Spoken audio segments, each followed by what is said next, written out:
Hello, my good friends. Welcome back to another one. This is Chapter 3 from Caleb Maupin's BreadTube Serves Imperialism. It was a very fun stream, so I go off tangent a little bit.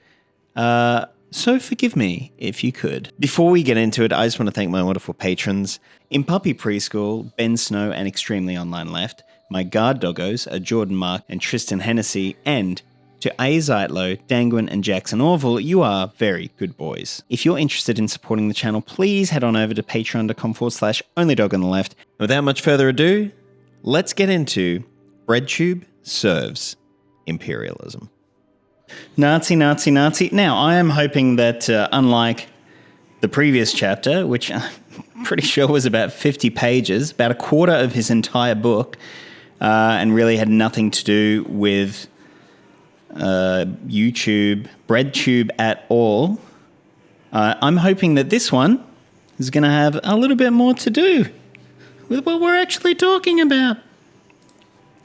So, let's get into it. Chapter 3, Nazi, Nazi, Nazi. Biden's first joint address to Congress, delivered on April 28, 2021, contains some subtle but dangerous rhetoric. In his... Okay, I'm already off on a tangent. Didn't this guy praise Trump when he was like in that little conference with Alexander Dugin? And he's like, oh, everything, there were things that Trump said that I applauded. But no, Biden's the fucking terrible one, isn't he? Okay, no, I'm not going to swear on this stream. In his opening, Biden invoked the January 6th Capitol riot when Trump supporters vandalized the halls of U.S. Congress. Vandalized? They were trying to take it over, dude. Okay. As I stand here tonight, just one day shy of the 100th day of my administration, 100 days since I took the oath of office, lifted my hand off our family Bible, and inherited a nation in crisis, the worst pandemic in a century, the worst economic crisis since the Great Depression, the worst attack on our democracy since the Civil War. Biden used the bulk of his address... Contains some subtle but dangerous rhetoric. Okay, he must be getting to it. Biden used the bulk of his address to promise sweeping economic reforms such as infrastructure, healthcare, guaranteed college, and labor union protections. The speech was far more social democratic in its content than anything heard from a US president in recent decades. However, underlying the progressive economic content was hostility to a number of countries, most especially the People's Republic of China. We're in a competition with China and other countries to win the 21st century. We have to do more than just build back. We have to build back better, he told the American people. In my discussion with President Xi, I told him that we welcome the competition and that we are not looking for conflict. No responsible American president can remain silent when basic human rights are violated. A president has to represent the essence of our country. America is an idea, unique in the world. Throughout the speech, Biden used the word autocrat to refer to anti-imperialist governments. Oh, God. Okay. In the final moments of the speech, Biden spelled things out more clearly. America's adversaries, the autocrats of the world, are betting it can't. They believe we are too full of anger and division and rage. They look at the images of the mob that assaulted this capital as proof that the sun is setting on American democracy. They are wrong. We have stared into an abyss of insurrection and autocracy, of pandemic and pain, and we, the people, did not flinch. Insurrection and autocracy. Biden's use of phrase insurrection and autocracy after Biden's use of the phrase? Oh, God. Caleb, get an editor. Seriously. After referring to anti-imperialist leaders as autocrats was an attempt to equate the right-wing crowds that participated in the January 6th events with the governments of Russia, China, Iran, Venezuela, Cuba, and North Korea. However, this is simply the opposite of reality. The bulk of Trump's crowd of supporters chanting "Stop the Steal" were white Americans of working class or middle class origin. However, a big chunk of the crowd were from specific right-wing immigrant constituencies long cultivated by the US intelligence apparatus to fight against anti-imperialist countries. It's always the CIA, isn't it, Caleb? The Falun Gong religious cult that opposes the Chinese Communist Party and publishes the Epoch Times were among the protesters.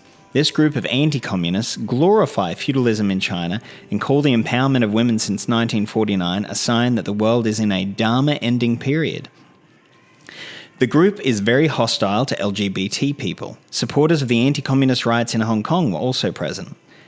Supporters of the Pahlavi monarchy, deposed by Iran's 1979 Islamic Revolution, were present, unfurling the monarchist flag and chanting against the Islamic Republic. Busloads of Cuban anti-communists from Miami, along with exiled rich from Venezuela, Nicaragua, and Bolivia, were at the rally echoing Rudy Giuliani's claim that the US elections had been rigged by communists. A large number of Israeli flags were unfurled as supporters of Netanyahu and the Likud party marched in support of the man who murdered Qasem Soleimani and moved the US embassy to Jerusalem. Is there any evidence for this? I mean, it's pretty convenient for Caleb that at Trump's rally, literally every single group that he that he hates, that he has a problem with, were there with their big flags everywhere, like all these royalty people that want monarchies in all these countries that he loves. Very convenient, I'm just going to say. Joe Biden's attempt to link the Capitol riot with the progressive anti-imperialist states targeted by US imperialism was simply inaccurate. Progressive anti-imperialist states. Yeah, when I think of Iran, I think of a progressive anti-imperialist state. I mean, when I think of China, I think of a progressive anti-imperialist state. This is the whole problem with Caleb, is he has just this dichotomized thinking where it's good or bad and you have to break everything. It's Cold War thinking, isn't it? It's exactly that same thinking that fed into the Cold War, where you're on our side or you're on the other side. And then if you're on the other side, you must believe every single thing, that I dislike. Everything that I'm for, they must be against. It's just... He's a baby. He's a grown baby. Adult baby, Caleb. Joe Biden's attempt to link the Capitol riot with the progressive anti-imperialist states targeted by US imperialism was simply inaccurate. This was a pro-imperialist mob. The Proud Boys chanted, "West is the best." Okay, they do. They're Western chauvinists. That doesn't mean they're pro-imperialism. Not going off on tangents. We're going to get through this. And the forces blamed for the supposed rigging of the vote were Chinese communists and Bolivarian socialists. To think this right-wing crowd of anti-communists, Zionists, feudalists, libertarians, and anti-Islamic bigots have anything in common with the emerging bloc of 21st century socialism around the world is an absurd delusion. However, this distortion fits the narrative of mainstream US media and BreadTube. Oh, God, I'm so sorry.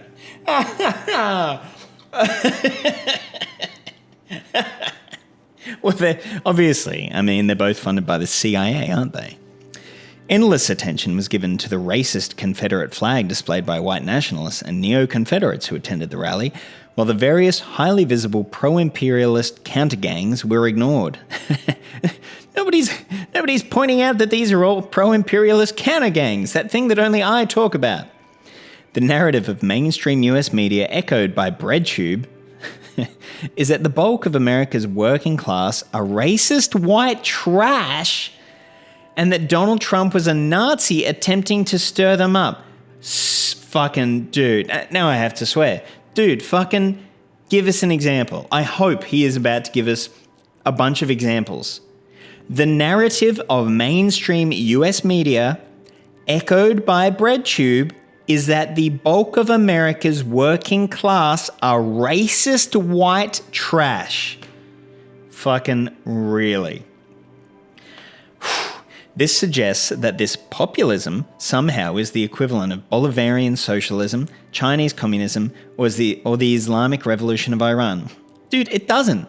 You can be opposed to two things and not think those two things are the same. Like, I'm opposed to murder and I'm opposed to people being, like, assaulted and beaten up in the street. I'm not suggesting that they are somehow equivalent, though. I can, it's possible to walk and chew gum at the same time. Unless you're Caleb, apparently. No. The enemy in the BreadTube narrative is populism, and socialist governments around the world are just another variant of this of this evil, the equivalent of fascism. Are they? Did you have any source? I mean, dude, he doesn't. He's just making this shit up. Okay, when the ignorant, inferior working people are rising up and demanding that the state protect them, rallying around a charismatic leader, this is a threat to the non-conformity and freedom of the superior caste of cosmopolitan intellectuals. Jeez, dude, fucking hell. Tell us how you really feel. If I'm taking breaks, it's because I'm drinking scotch, because it's the only way I'm going to get through this shit. This bizarre narrative that views average Americans as the enemy and equates socialist states that control the means of production with Nazi gas chambers has nothing to do with Marxism. Fuck. Oh, man. Okay. However, it is not new. It is a narrative that was carefully cultivated by the Congress for Cultural Freedom and covert manipulation of intellectual discourse throughout the Cold War. BreadTube has taken this toxic narrative to a new, far more illogical and far more absurd level in an attempt to defend the liberal order from right-wing opposition. So wait. So a narrative that's created by the Congress for Cultural Freedom, right? And the CIA during the Cold War, but now BreadTube has taken it even further.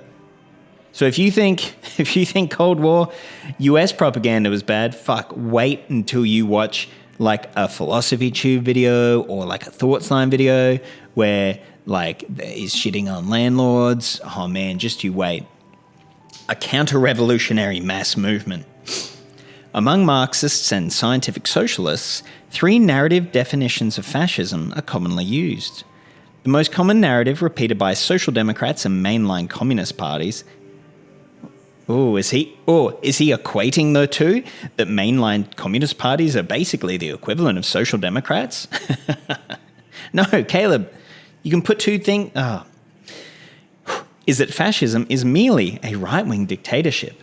If conservatives become more authoritarian and totalitarian, this represents creeping fascism.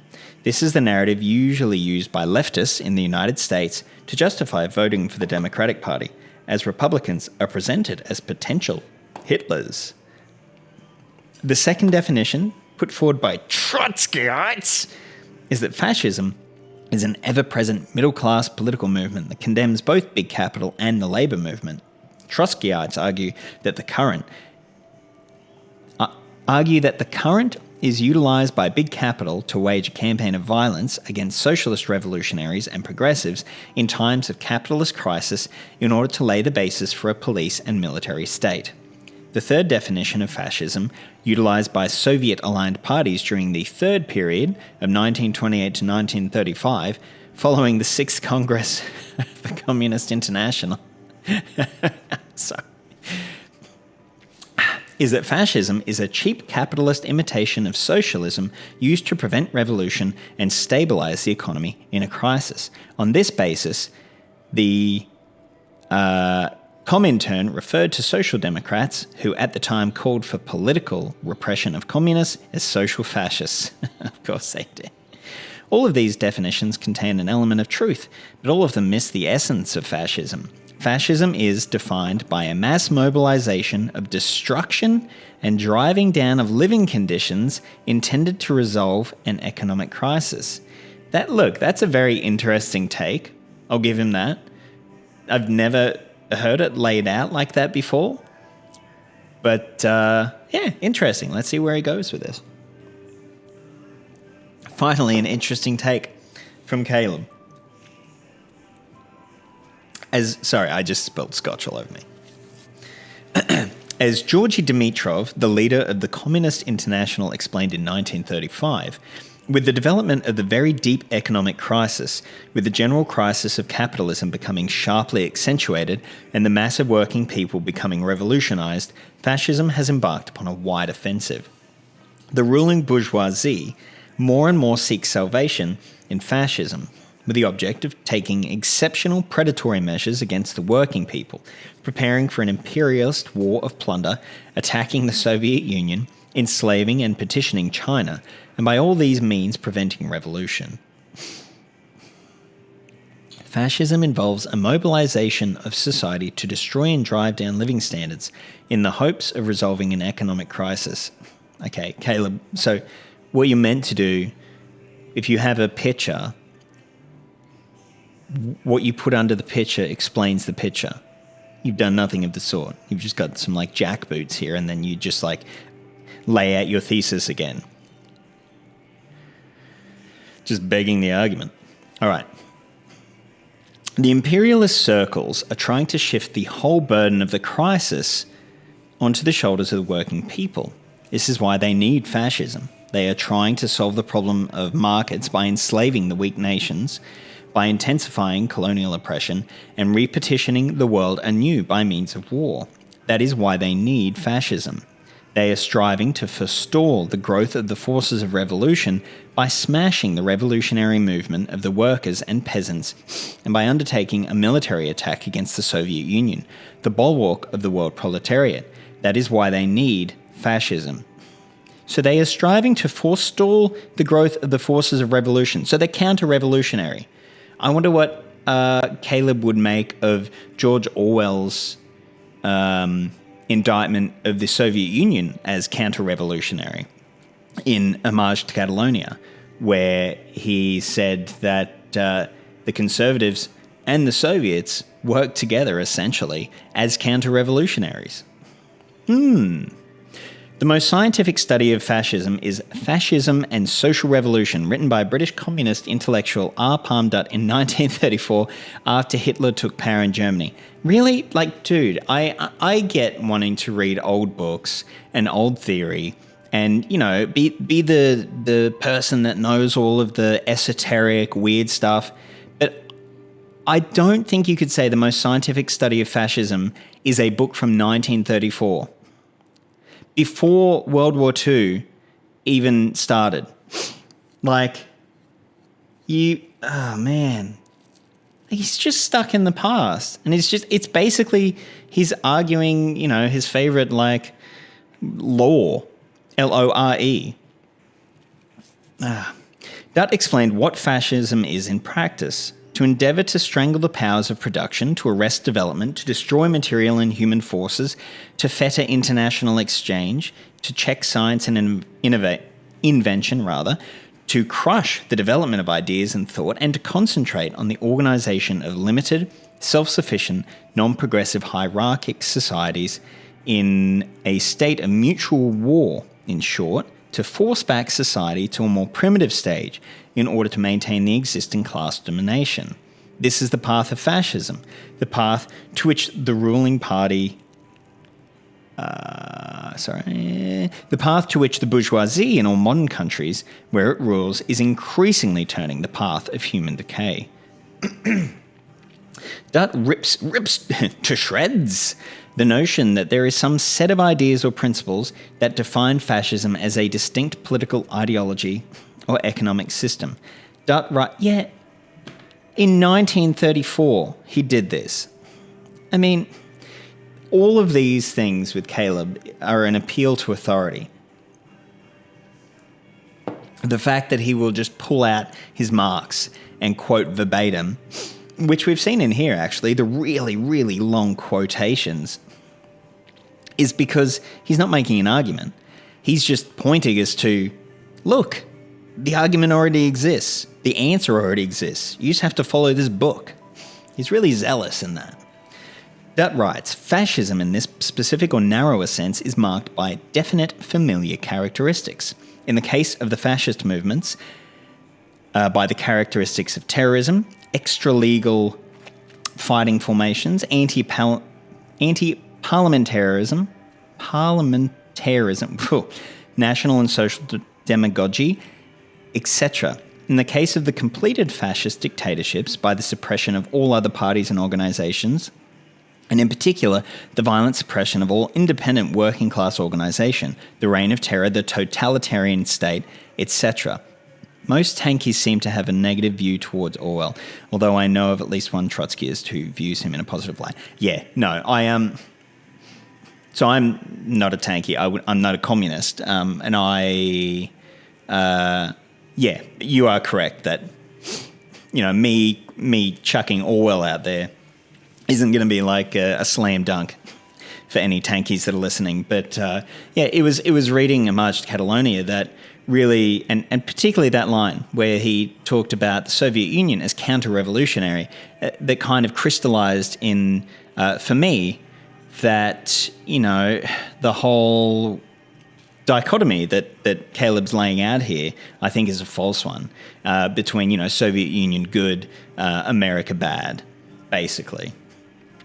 After summarising the diverse creeds, principles, economic theories, mythologies and rhetorical styles utilised by fascists, Dutt shows that all of them are mere bombast.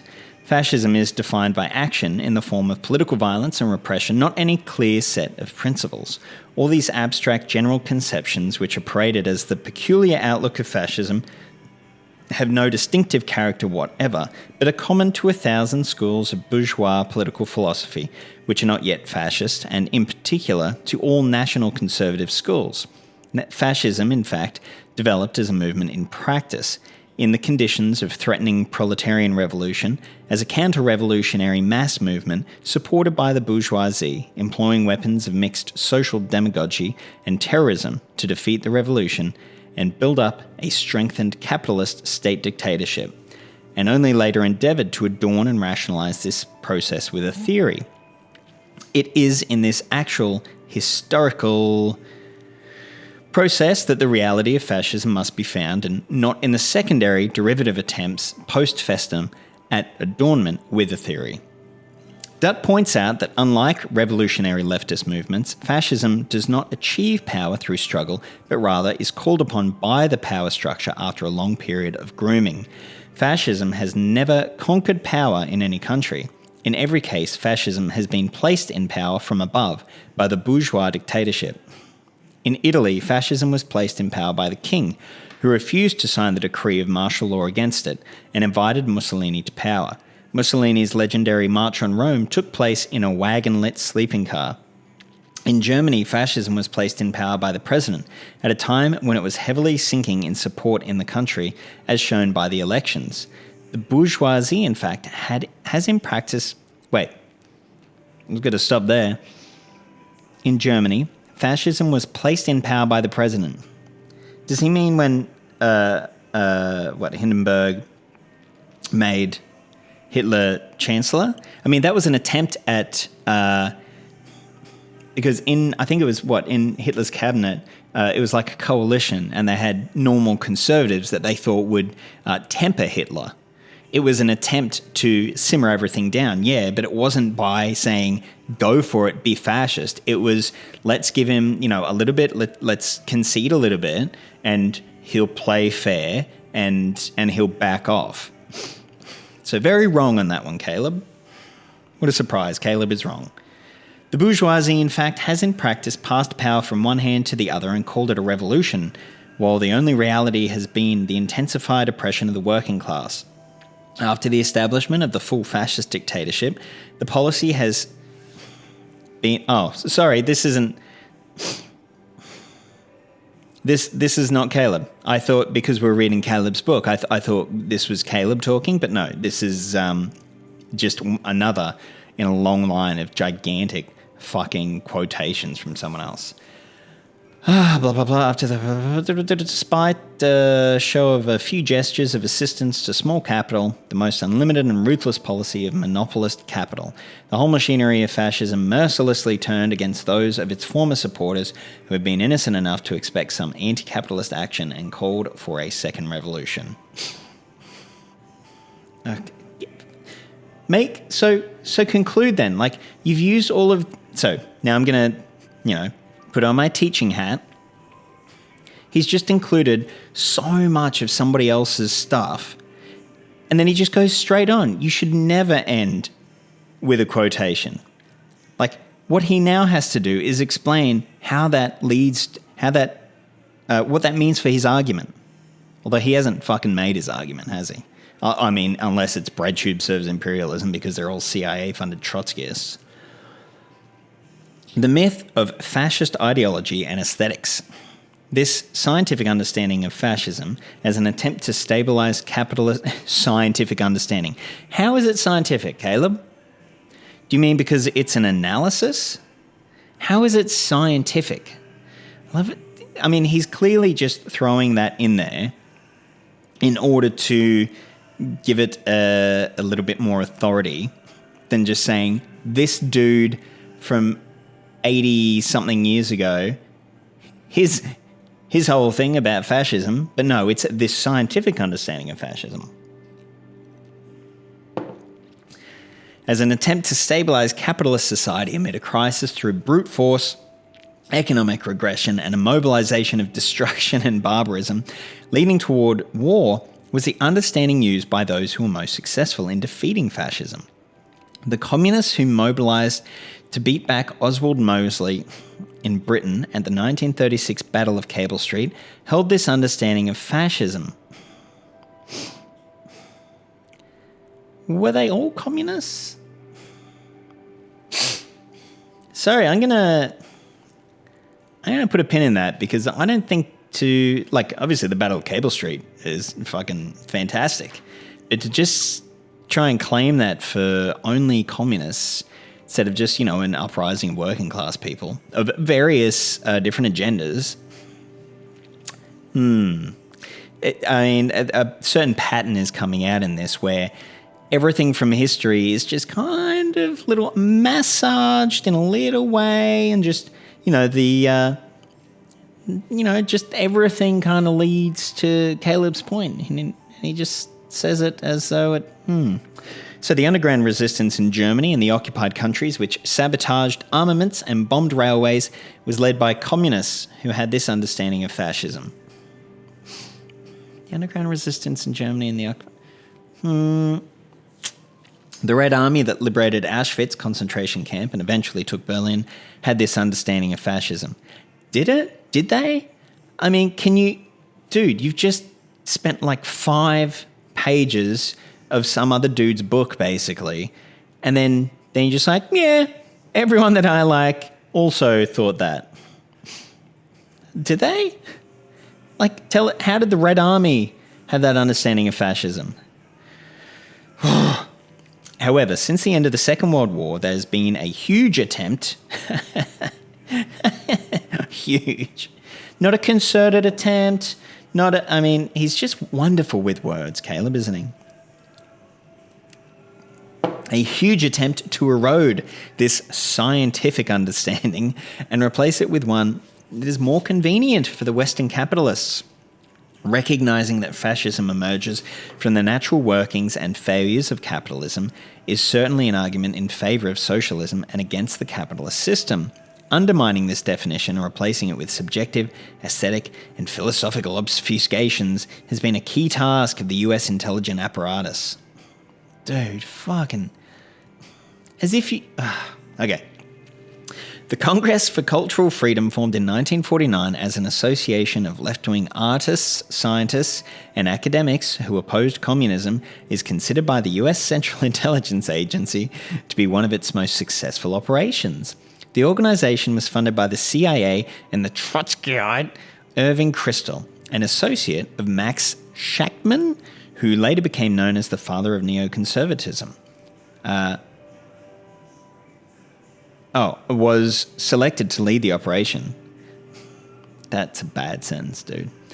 Literary magazines such as Partisan Review, Encounter, Paris Review, and Deux Monet were subsidized and circulated throughout the United States, Britain, and Western countries to nudge leftist circles away from the Soviet perspective. I mean, the Soviet Union did pretty well with that when they invaded Hungary, but kind of a late reply. Wasn't accusing you of anything, mostly mentioned due to the observation of them. Yeah, no, I mean, and when I said that initially, when I threw out the Orwell, I was like, well, yeah, Caleb's not going to fucking like that. And there's a whole bunch of, communists that, like left communists, small c communists that fucking hate Orwell anyway, for how he acted in the late 40s and the early 50s. But yeah, no, but that's cool. Theodore Ordono, a Marxist intellectual associated with the Frankfurt School, had his work subsidized and promoted as part of the Congress for Cultural Freedom operation. His work was published in Deux Monet, and his research for the authoritarian personality was conducted with individuals tied to the Tavistock Institute of Human Relations, an entity widely known to be utilized for research by British intelligence. The conclusions of Adorno's writing on the concept of an authoritarian personality are a complete departure from scientific Marxism. Okay, so without going any further,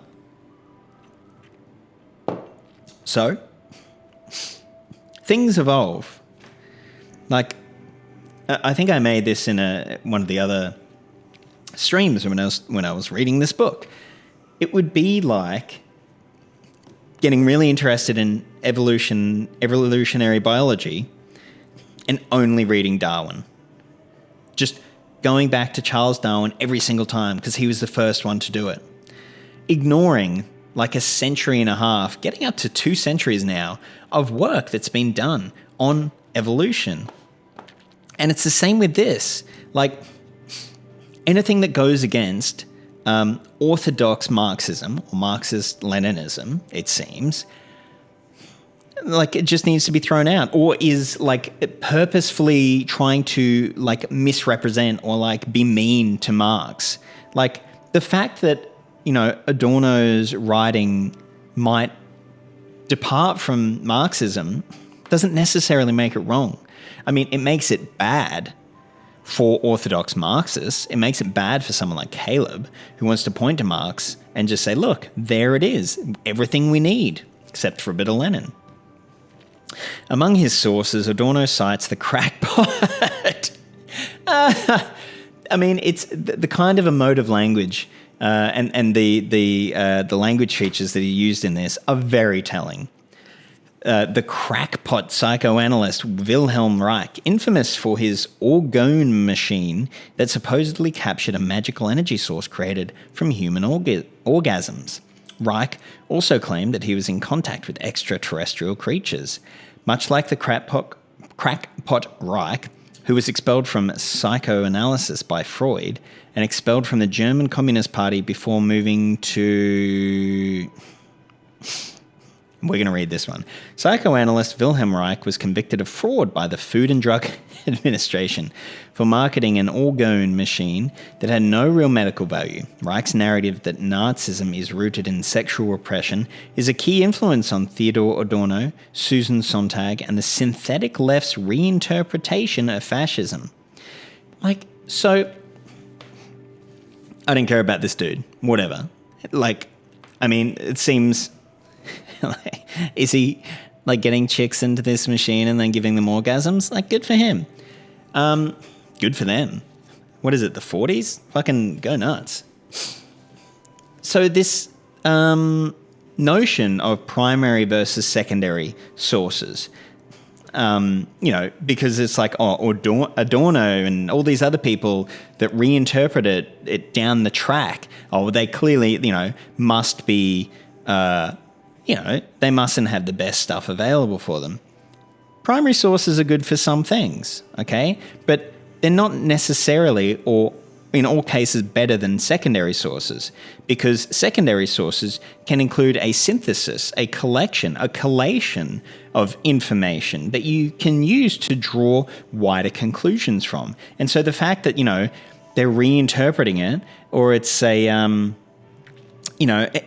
in some cases like historical revisionism isn't necessarily a bad thing. Historical revisionism isn't necessarily a bad thing. And this is where we get into things like historiography and there's lots of really interesting and complex conversations and issues around that, around changing, with new evidence, what we thought we knew about the past.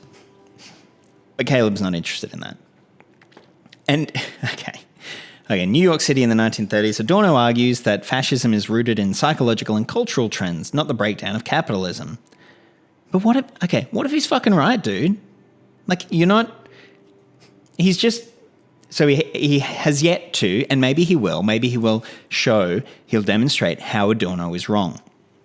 But he's not doing that currently. He's just saying what Adorno's argument is, and then because it's different, saying, what an idiot. Can't even see. He clearly knows nothing. What you have to do is you have to then demonstrate why that argument is wrong. And maybe he's about to, but, I've already read over 100 pages of this book, and so I don't have high hopes. Among the various leftist intellectuals and cultural critics who are now documented to have been covertly promoted by the US intelligence in the post-World War II years, a new narrative exists about what fascism is. Adorno documents an authoritarian personality of individuals who are deemed to be deviant because they would be predisposed to be part of a mass political movement and seek to make sacrifices for causes greater than themselves.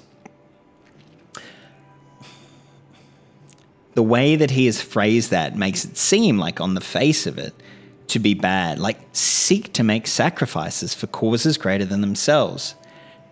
The fact that he has summarized it and he hasn't included a direct quote for what authoritarian personality actually is makes me seem like he is lying.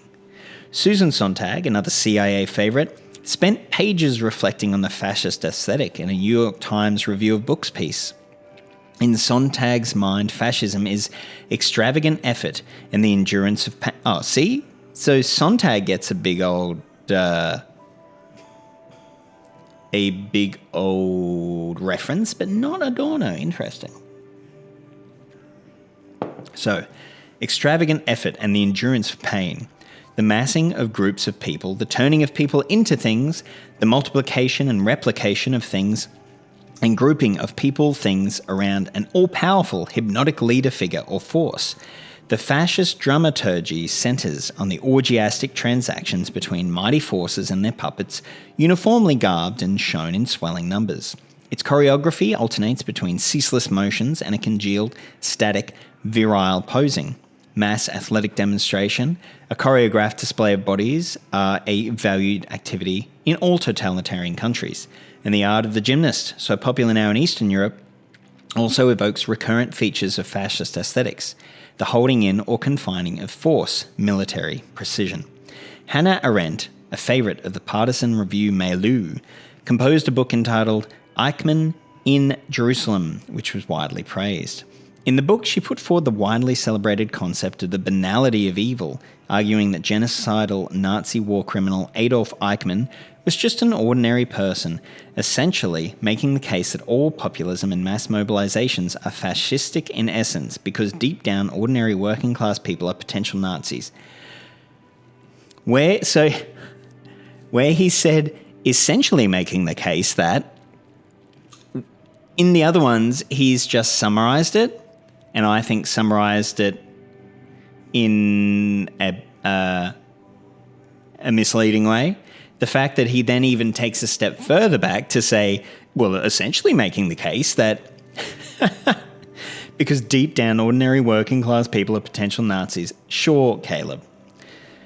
All of these concepts and redefinitions were implied throughout the Cultural Revolution of the 1960s and 70s, when long-haired counterculture youth decried their pro-military right-wing parents as fascists. This redefinition of fascism to be people working together in groups for a common aim. Fuck off. or people acting like responsible adults and controlling their impulses. Why have you put quotation marks around that? Who is saying that? Oh, people acting like responsible adults and controlling their impulses is literally fascism. Flowed from the New York Times, academia, and everywhere else in US society. I love that the the cultural revolution of the 1960s and 70s is given one paragraph, and it's basically just fanfic. Caleb's fanfic about all the people that he doesn't like. The ultimate purpose of this non-materialist, idealist retelling of the 1930s was revealed in 1982 when Susan Sontag spilled the beans in front of a crowd of protesters who had gathered to protest in support of the anti-communist and anti-Semitic Solidarność dock workers of Poland. Sontag said, "Communism is fascism, successful fascism, if you will. What we have called fascism is, rather, the form of tyranny that can be overthrown, that has largely failed. I repeat, not only is fascism an overt military rule, the probable destiny of all communist societies, especially where their populations are moved to revolt, but communism is in itself a variant, the most successful variant of fascism with a human face." Okay, interesting. Susan Sontag equated the Red Army that took Berlin, the Abraham Lincoln Brigade volunteers who fought Franco in Spain, the activists who organised in support for the Scottsboro Nine against Jim Crow, and almost all of the greatest heroes of the 1930s and 40s with the very entity they successfully defeated. Did she? When was this? 1982. So 1982 communism, which still would have been the Soviet Union. What was the Soviet Union like in 1982, Caleb? What? Were they in Afghanistan then? Pretty sure they were, right? Have you heard the stories of what shit they did to the Afghanis? Like, I mean, yeah, I'm not pro-Soviet Union. I'm not pro-America, so I don't have to support fucking either of them. And yeah, like, critique away, dude. Man, it is like, everybody. Everybody on. Okay, sorry, we're gonna get through this. To the synthetic left, brought to you by the CIA. Fascism is not a form of Bonapartism intended to hold off revolution as capitalism enters a crisis. Rather, it is people refusing to become atomized and easily controlled individuals and holding on to any notion of solidarity and joint effort. Do you think that's what she meant in that thing? You don't think she was talking about a regime? Because there's a difference between, like, the theory of communism and a regime, right? Like, you wouldn't smear all of Marx with, like, Stalin, the Holodomor. You wouldn't point to the Holodomor and say, well, that's why Marx can't work. That's why we can never look at the contradictions within capitalism. That's why you can never be anti-capitalist, because it's Stalin. Like, that's ridiculous. That's exactly what you're doing, dude. Okay, progressives who refuse to embrace their individualist anti-populism that view average working people as a dangerous mob, most especially communists, are deemed to be fascists. Dude, such a fucking reach. All right. More scotch, sorry. 15 pages in. Pretty sure this chapter's like 50 pages. Natalie Wynn's Fascists. Natalie ContraPoints Wynn, the shining star of the BreadTube internet sphere, who stands shoulders above her colleagues in terms of production values and coherent narrative, gained mainstream appreciation for her video Decrypting the Alt-Right, How to Recognize a Fascist. I would say that PhilosophyTube also has incredibly good production value. And probably H-Bomber Guy now too. And actually, so many people's production value is very good. You know, it comes with practice, I guess, as well, and seeing other people do it. All right. While much of ContraPoint's work contains useful insights, this particular video is almost comedic at points. Oh, Caleb is laughing at you. One is forced to think of the 1964 film Dr. Strangelove, which mocked the anti-communist hysteria.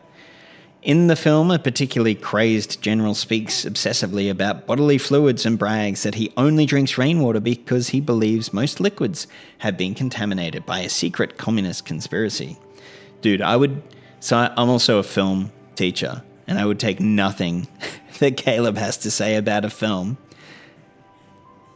What would I say? At face value, to be interesting analysis, I can't imagine that Caleb would have an interesting critique of a film or an interesting take on a film.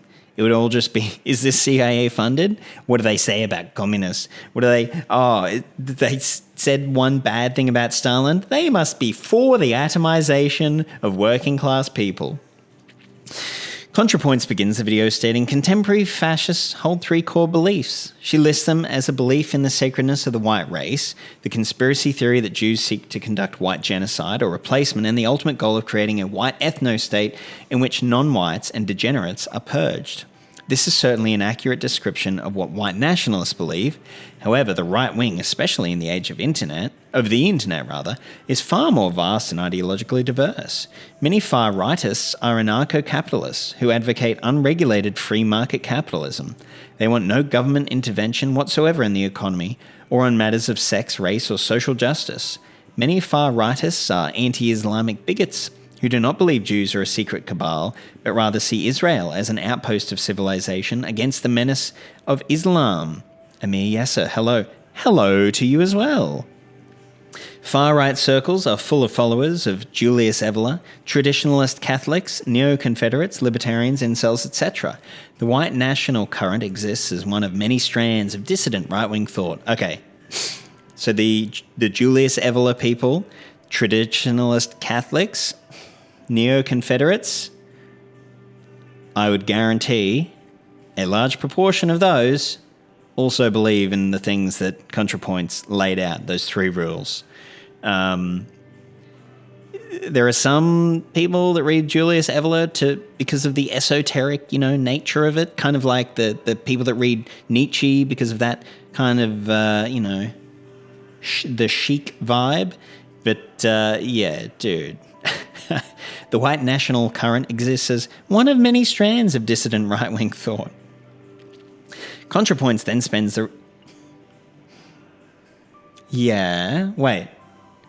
So Caleb's like, well, fascists can't just believe these things because all these other right-wingers don't believe that. I thought... anyway, ContraPoints then spends the rest of the video developing all kinds of loopholes through which individuals who have nothing in common with white nationalism can be linked to it. So if you want to recognize a fascist, you have to know how to read subtext and hear dog whistles, because 99 times out of 100, a fascist will disavow fascism, racism, and white supremacy, at least when talking to you, a non-fascist. ContraPoints explains, "I'm not a fascist" is exactly what a fascist would say. Is it true that many white nationalists conceal their views and operate covertly in broader conservative circles? Yes. Is it true that many advocates of a white ethno-state who harbour anti-Semitic views will conceal this message when creating broader content? Yes. However, ContraPoints video, okay, you needed an apostrophe in there, basically argues that anything can be a dog whistle, anyone can be a fascist, and all that is necessary to prove it is something as meaningless as a hand gesture, a slip of the tongue, or most importantly, a disagreement with the mainstream of the left. I mean, it's just high school. It's like arguing with a teenager. You will say something and then they go, oh, what? So, and then they lay out something, like really ridiculous. Oh, so you believe that, right? It's like, no. Like, what I believe is, and what I'm saying is the thing that I just said. Like, Caleb can't take anything on its own terms. It seems from, being 115 pages into this fucking book. He always has to, and whether this is because he's purposefully trying to be sneaky or not, he always has to create some straw man and then attack that. It's like, oh, ContraPoint says this. Oh, well, what she's basically saying then is, and then creates this ridiculous straw man. And then it's like, It's pretty stupid, isn't it? It's like, yeah, Caleb, that is pretty fucking stupid, but that's not what she said. That's what you said. Scotch break, sorry. All right. The overwhelming majority of people in the United States feel patriotic, but according to ContraPoints, statements like, I love my country, could be interpreted as coded fascist messaging. Like, yeah, it could be. That's the entire point. Oh. That is the entire point of subtext, Caleb. It's that, yeah, it could be. It's, I was reading something, no, I think it was watching R.M. Brown the other day. Arun Brown. And he was talking about, I think it was the Hays Code in America that prohibited films from, being overtly sexual or things of that nature. And so what then they had to do was develop so much subtext because people still wanted to see those stories and sexuality and all the kind of things that were banned were part of storytelling, were part of human experience. And so there was so much that was made subtle and not overtly. God, what's the opposite of overt? Subtextually sexual, and there's deniability there, and that's exactly what this kind of thing. I love my country could be interpreted as coded fascist messaging.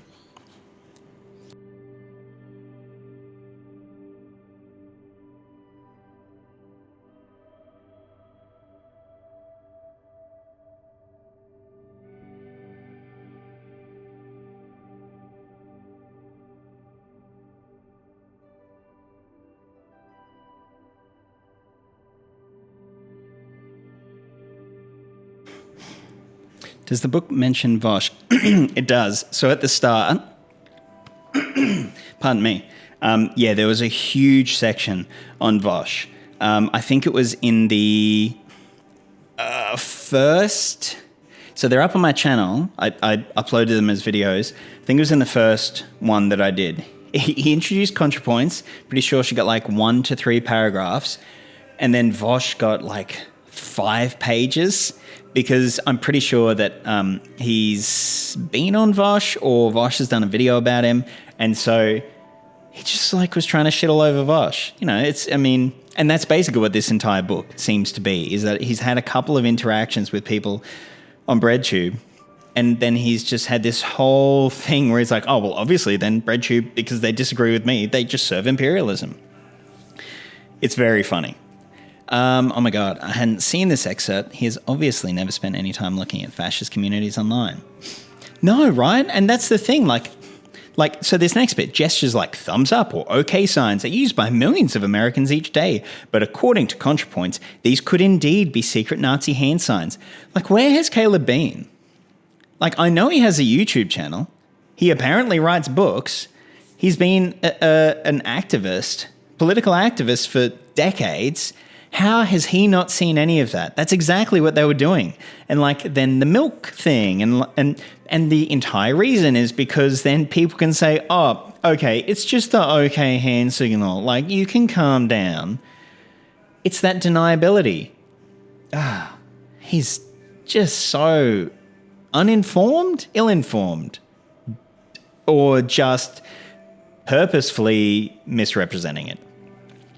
ContraPoint's video would be laughable if it were not taken seriously by many of the millions of people who viewed it. One of the primary targets of this bizarre cancel culture conspiracy theory is anti-imperialist leftists. One of the primary targets of this bizarre cancel culture conspiracy theory is anti-imperialist leftists. Bizarre it took a fucking turn. Yo, what up? I just saw this. Taking a break from editing footage for Caleb.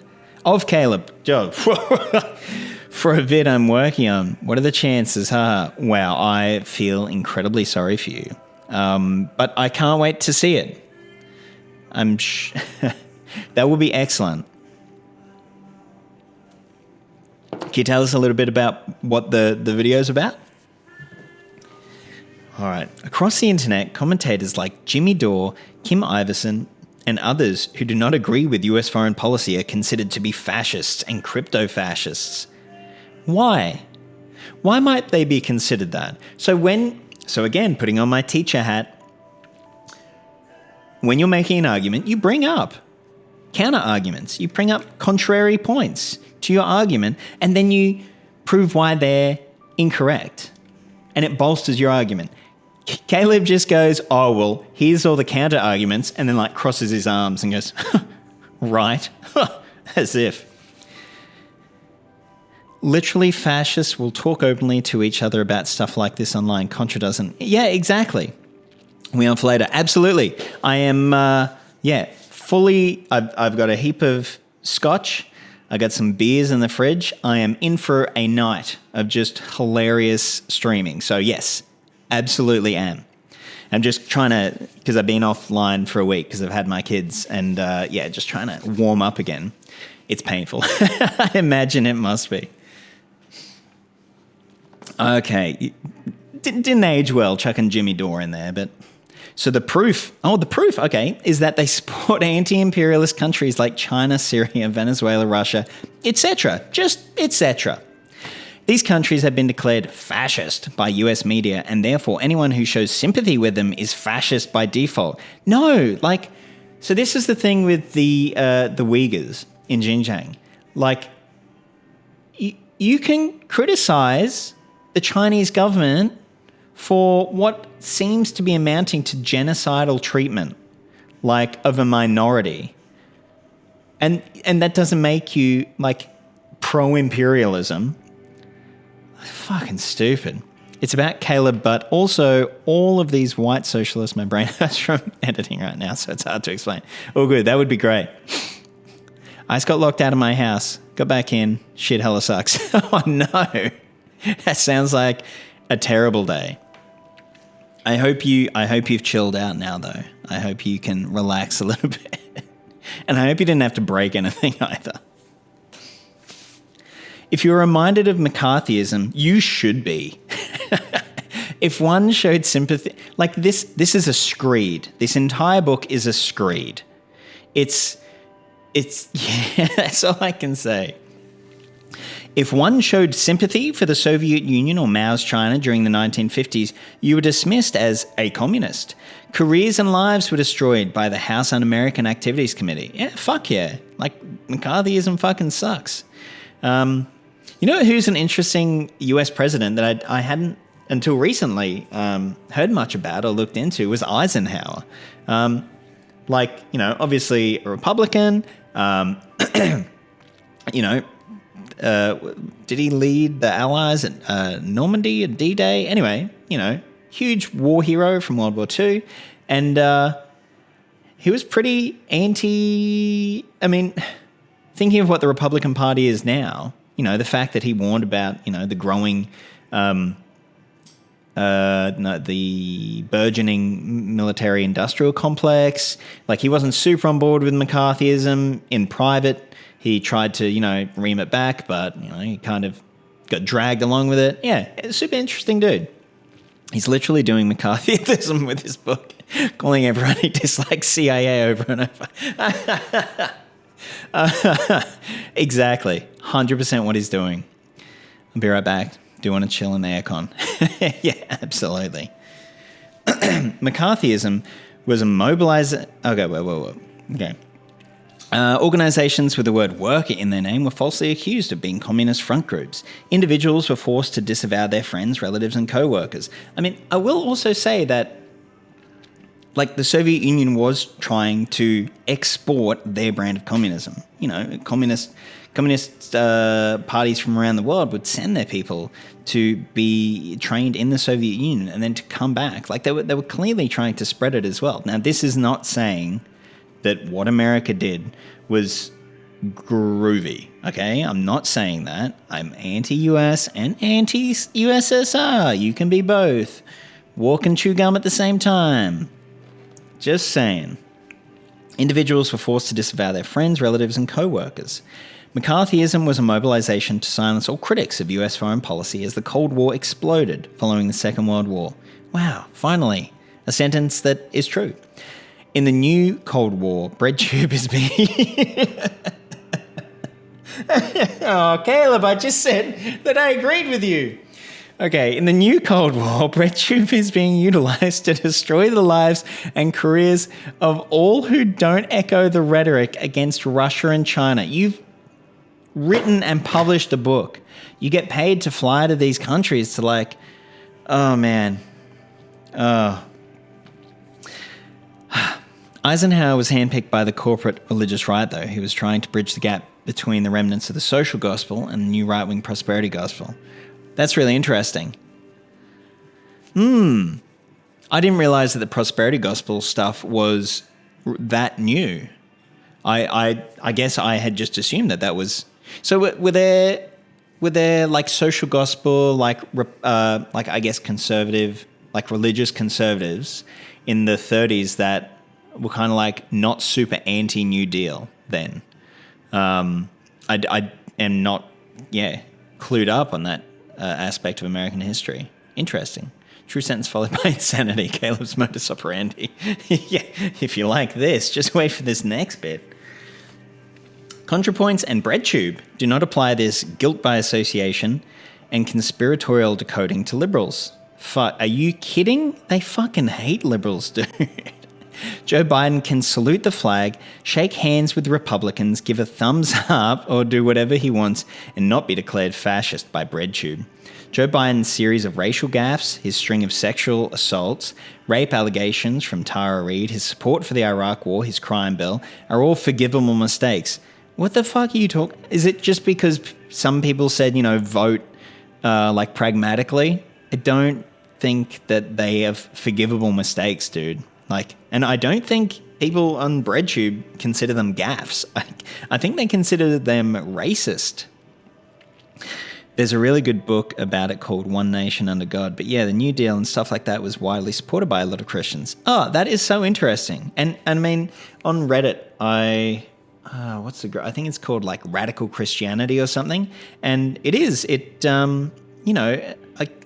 feels like that more social justice kind of religion that in Australia, I mean, we've kind of had a lot of, and now though with our fucking Pentecostal Prime Minister, and he's got a bunch of Pentecostals in cabinet. I mean, the religious right in Australia is very different. But yeah, we've got like Father Bob who writes things, and he's always out, doing stuff on the street, ministering, but with homeless people, and yeah, it's that's very interesting. So what is it? One Nation Under God. I will check that out. Thank you. Okay, let's go back to just lies. None of these vicious actions and blatantly racist words render Joe Biden to be part of the secret fascist conspiracy that sits at the center of the BreadTube worldview. I'm pretty sure people on BreadTube are like, he's a Republican. Like, yeah, he is.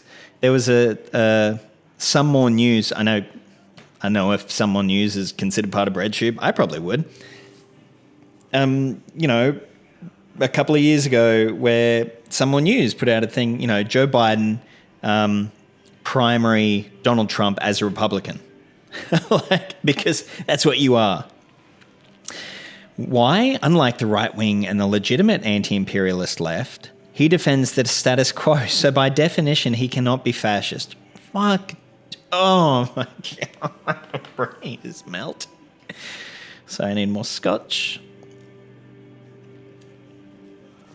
BreadTube routinely insists phrases like international bankers or Western civilization are fascist dog whistles, yet Hillary Clinton's use of the term super predators is deemed to be merely an understandable mistake or error. Who on the left on YouTube has said that it is an understandable mistake or error? Fucking who has said that, Caleb? I wish I was arguing with Caleb. Does Caleb do debates? I'm not a debate bro, but I just want to yell at Caleb and just tell him that he's very, very stupid. But then, I mean, that's me giving him the benefit of the doubt, though. I mean, something he doesn't do. I'm assuming that he is coming at this legitimately with good intentions and a good heart. I mean, he might not be. For all I know, this is all purposeful propaganda where he's twisting everything he can because ThoughtSlime made fun of him. Legitimate anti-imperialists are routinely baited for supporting anti-imperialist states like Russia or China deemed fascist by mainstream media. What? When? What are you talking about? However, the Democratic Party's embracing of Israel, Saudi Arabia, and other US-aligned regimes that violate human rights never renders them red, browns, or crypto-fascists. No, but they're neoliberals. We know that. Like, there's a difference between, like, being neoliberal and being a fascist. Like, you can argue about the effect of each, but the intentions are not the same. Like, neoliberals that support Israel and Saudi Arabia, even though they're committing just the most horrendous human rights violations in Yemen, and like are pro selling weaponry and like, you know, pro the military industrial complex, that, like, there's a difference. They're bad too. Like, oh, okay. Extremely good formatting in his self-published book. No notes. Exactly. Like, even if he had some little footnotes every now and again. Like, he doesn't need to include it. He just needs to have some footnotes and, like, go to this video. I mean, particularly because it's all about BreadTube, right? Or the mainstream media. Like, if he's getting these things from somewhere, he could just link this article by the New York Times and the URL. Or even not, just the article title and the year in the footnotes. He could link ContraPoint's video here. And even if he didn't give a timestamp, it's like, okay, she must have said it in there somewhere. I honestly just think his problem is that he wants communism with American characteristics and doesn't understand that's an irreconcilable contradiction. Yeah, I mean, it's like the whole American patriotism. What is it? The communist patriot, whatever that shit, the whole infrared thing at the moment is. And is it to be edgy? Is it because he doesn't actually, understand it? I mean, maybe Caleb doesn't understand that that's a contradiction. Because from what he's presenting in here, and like I said earlier, that, you know, the 1930s, 1934 is the newest book that he has referenced. Everything is earlier than that. And so he has none of the scholarship of the past 150 years post-Marx. Like, he's just very ignorant, I think. ContraPoint's video. You might want a little apostrophe in there, Caleb.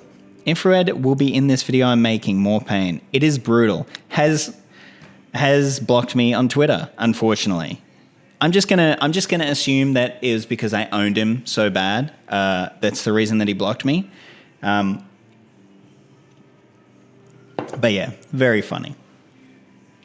Also, I haven't seen any other people say that they were blocked by him, so I don't know. Why am I so special? ContraPoint's video has been utilized to destroy the lives of countless individuals.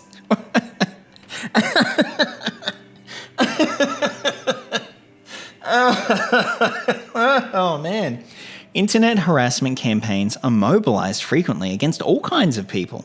Jeopardy contestants, adolescents on social media, confused conservatives, random Trump supporters, legitimate anti-imperialist leftists, and all who do not immediately bow before NATO and the Pentagon run the risk of being declared a literal Nazi by the internet cult of anti-fascists who demand 100% adherence to MSNBC talking points.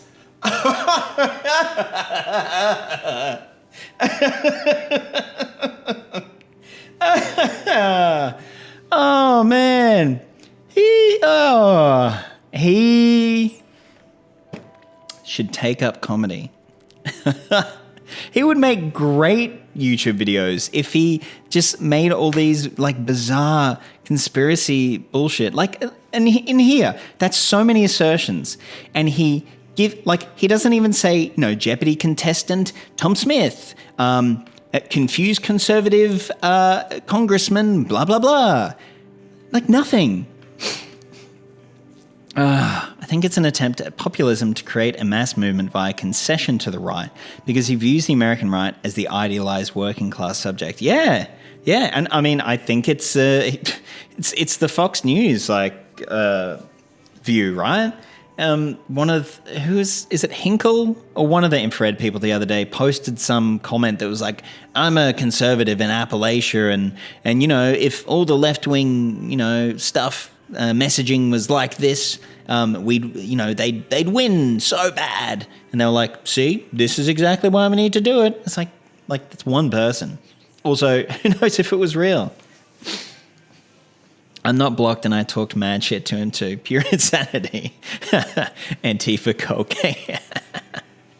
Biggest man of straw. Has Antifa come up in this? I don't know if Antifa has come up at all in this entire book. Like much of BreadTube, ContraPoint's another missing apostrophe, Caleb. Ideology is inconsistent. Sometimes she seems like a social democrat or anarchist, but other times it seems like she's merely pro-establishment warrior working to purge the US government apparatus of an evil, secret fascist conspiracy that has taken it over. Okay. I'm going to say two things here. One, it's possible to have a variety of beliefs, and sometimes they conflict and contradict each other. We're humans. We're fallible. We might hold contradictory views. Being hypocritical also is not like a nail in the coffin for someone's case. I think it was, I went through a Sam Harris phase about a decade ago, but I'm pretty sure it was Sam Harris said that, humans have about 90,000 different ideas or opinions or views or something like that. So obviously within that 90,000, there are going to be a bunch that are contradictory. And, that's the dialectic, right? Like the Hegelian dialectic is bringing those up and then, seeing which one it's... But so the second thing I'm going to say is he on one hand, it's evil, blah, blah, blah, pro-establishment. And then on the other, social democrat or anarchist. Those things are very different, Caleb. Like, very different. Hinkle used to run as a SOCDEM environmentalist for public office, and now he's just some phony media personality. That sucks. Just getting into the, edgelord shit. Yes, oh my God, hypocrisy is such a bad counter-argument. Yeah, I mean, pointing out someone's hypocrisy should lead to, it should be done in it's like, that seems hypocritical, doesn't it? To make them think, maybe it does, instead of hypocrisy, full stop, AOC, blah, blah, blah, then, and also blah, blah, blah. Nope, she's CIA Trotskyist shill. Oh, okay.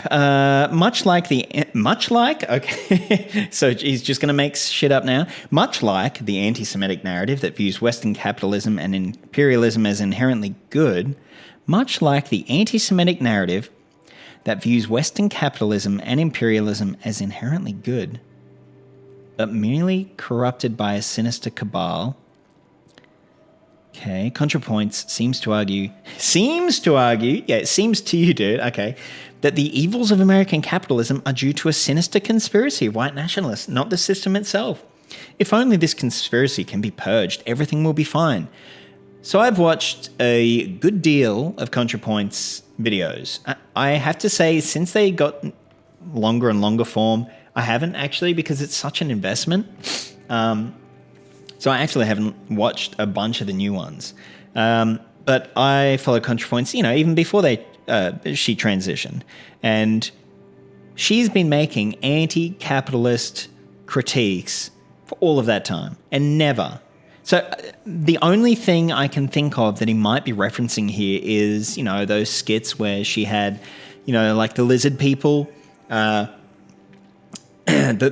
bourgeoisie is lizard people.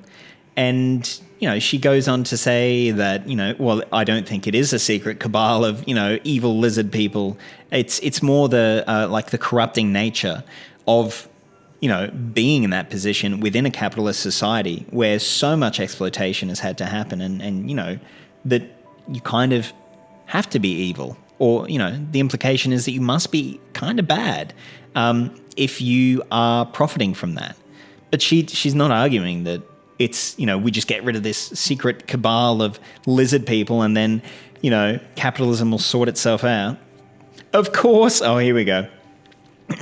Of course, in the worldview extolled by much of BreadTube, if you dare disagree that the West is a bastion of tolerance and freedom... Okay, no one fucking says that, dude. No one on BreadTube is saying that. They're all criticizing the societies in which they live. Okay. While China, Russia, Syria, and Venezuela are evil fascist regimes, you must be a fascist yourself. Who says that? Who has said that those regimes are a fascist regime? Also, fucking Syria, dude. I think I've skipped that. How have I been skipping? I think maybe I've been thinking he's talking about Libya. How... Syria? You wanna defend Bashar al-Assad? The dude who's president because his dad was president? Like, oh man. I don't think he's going as deep as you're giving him credit for. He's literally just mad that she's naming signs of fascism. That's also true. Like I said earlier, with particularly, how hard he goes at Thought Slime, Vosh, and Destiny, who I think he has to throw in because, those are the three people that it feels like he's had disagreements with and has just been, laying awake at night and just getting angry and angrier over. And then he's just gone and written this entire book just to try and have a go at them. And someone, I think it was No Epiphany, said in a previous stream how these all just feel, either they are or they feel like just previous essays that he's cobbled together. And, like I pointed out, how he would, Central Intelligence Agency, and then he'd have in brackets CIA, and then just progressively he would keep saying Central Intelligence Agency or Ian Vosh Kaczynski or whatever, and then just keep saying Ian Vosh Kaczynski instead of Vosh. Either, well, these aren't mutually exclusive, but poor editing, obviously. But also, yeah, it just tends to feel like a bunch of cobbled together arguments that he didn't even then fucking read over. You're being extremely charitable, which speaks to your credit, but he really doesn't deserve it.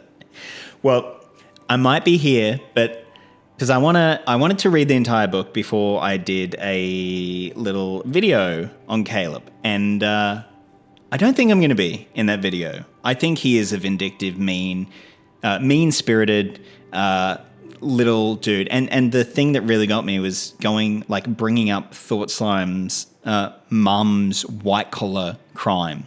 Laying that out. He's clearly gone and, done a bunch of fucking research on that. Nothing else, it seems. And then just bringing that shit up, just so mean-spirited and vindictive. And I'm probably going to call him, a bunch of pretty terrible names. So I'm looking forward to that.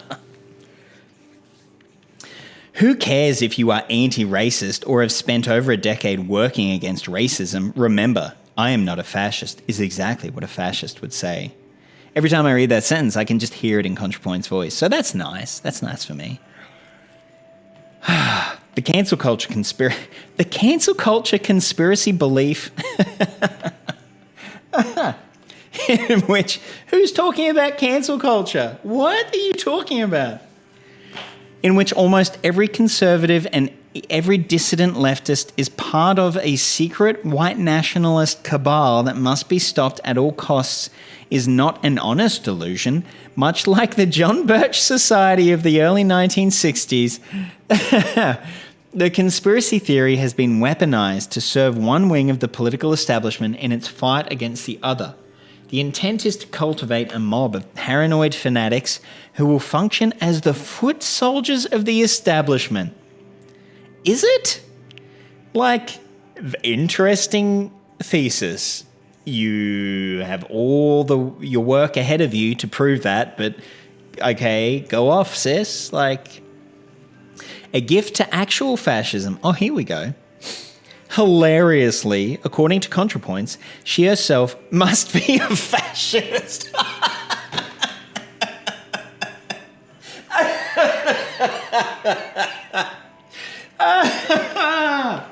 Oh, it's like Tim Pool's isn't it ironic that the Holocaust Museum is asking for vaccination papers? Irony.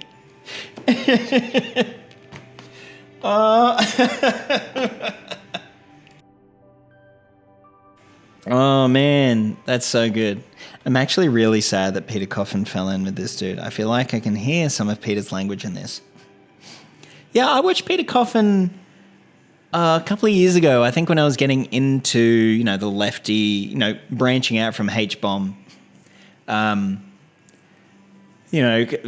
got there from, I'm going to talk about this in a video. Like, I was a Sargon viewer, fell into the whole, went from Thunderfoot's Why Do People Laugh at Creationists to Why Do People Laugh at Feminists? And then, thankfully, Christy Winters went on to Sargon's program and YouTube channel, rather, and had that debate with him. And the things that she laid out, I was like, wow, actually, there seemed to be some legitimate issues that, she wasn't a blue head screaming blah, blah, blah, blah, blah, like I'd been led to believe. And so it was that Christy Winters debate that got me branching out. And then where was I going with this? Oh, yeah. So yeah, I watched some Peter Coffin stuff and it seemed really interesting, good production value, some interesting, discussions around media and stuff, I think. But yeah, now they just, it's just so bizarre seeing the weird stuff that they post, hey. These are certainly words. Yes. I mean, maybe he did try and get this edited, and that's that was just the feedback from the editor. These are certainly words. It's certainly what looks like a book. Good luck. Yeah, Peter will be covered quite a bit in what I'm working on. I feel like they fell into a cult. Yeah, sad. It really is. I mean, I forget where I said this, but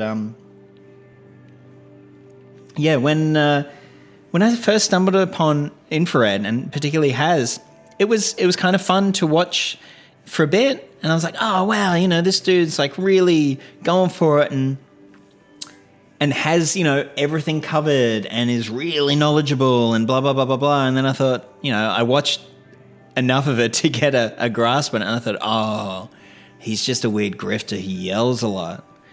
I'm like, okay, now I get it.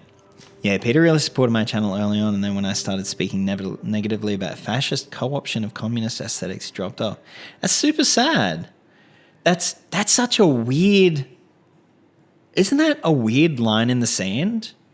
So it's not just Caleb then. And because I'm assuming that Caleb in this is going to defend Alexander Dugin, right? And the National Bolshevik shit. Let's see what he has to say. Okay. Conjure points as a fascist. I'd already forgotten. Throughout her video, she wears a Nazi-esque costume, shows images highlighting the work of far-right commentators, despite disavowing them, something she claims doesn't matter, and shows various hand signs and images known to be coded fascist imagery. Yes, that's like when I went to see The Sound of Music, and there were literal Nazis in the play, which was a strange choice for 2018 Australia to have literal Nazis in the Sound of Music play. Oh, Caleb. It really is, like arguing with teenagers. So I'm a high school teacher. And yeah, he's then she can do whatever she wants then, can she? Because you're getting at me. No. You just have to not be swearing at her and throwing things at the back of her head. It doesn't mean that she gets to... Oh, man, he's such a child. I bought Peter's book too. Was that for the video? It's definitely not just Caleb. This had been a current in the online left since early poll stuff. Oh, that's weird. Is it? I mean, I guess tankies, and correct me if I'm wrong. I mean, there's an element of, like strength there being projected, isn't there? And so I guess when that is criticized and critiqued, these people are going to flip. Also, hello from America again. Oh, hello to you as well. What is it? It's Monday. It's about 6:30 in the evening here. Does that mean that it's Sunday night where you are? All right. Furthermore, it is worth noting that claiming innocent gestures and symbols of fascist was actually a stated maneuver of white nationalists at one point.